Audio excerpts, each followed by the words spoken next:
Le bruit des tronçonneuses retentit dans la cité des luthiers depuis samedi dernier. 8 sculpteurs français et étrangers ont investi le cours Stanislas de Mirecourt dans le cadre du 9e Symposium international de sculpture. Du bois, de la pierre ou du métal, à chacun son matériau.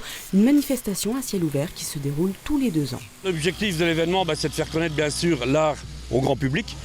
Tout le monde n'a pas l'occasion toujours d'aller dans les musées ou d'aller visiter des artistes, donc c'est nous qui allons vers le public.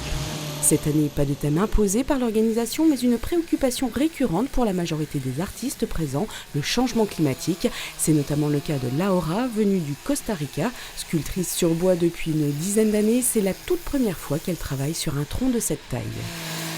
My sculpture, it's a feminine figure and it's mixed with some coral. Ma sculpture représente un personnage féminin dans lequel j'ai intégré des éléments de corail pour pouvoir faire un mélange. Habituellement dans mon art, j'essaye de mélanger des figures humaines avec des éléments naturels pour représenter la relation entre l'humain et la nature. Ce doit être une relation de respect et de considération envers les autres.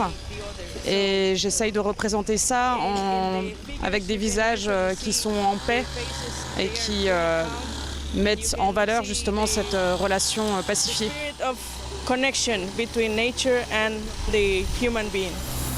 Andrés, lui, est chilien. Il sculpte la pierre depuis ses 15 ans et pour lui aussi, c'était une première cette semaine. Travailler sur du grès des Vosges. Pas de plan définitif pour cette création. L'artiste préfère laisser une part au hasard et se laisser guider par l'œuvre elle-même. It's difficult for me to always say a very good description of. C'est difficile pour moi de décrire ma sculpture pour le moment. Pour moi, l'art, c'est un langage très complexe où l'artiste et le matériau communiquent. Cette communication est sans cesse en train d'évoluer.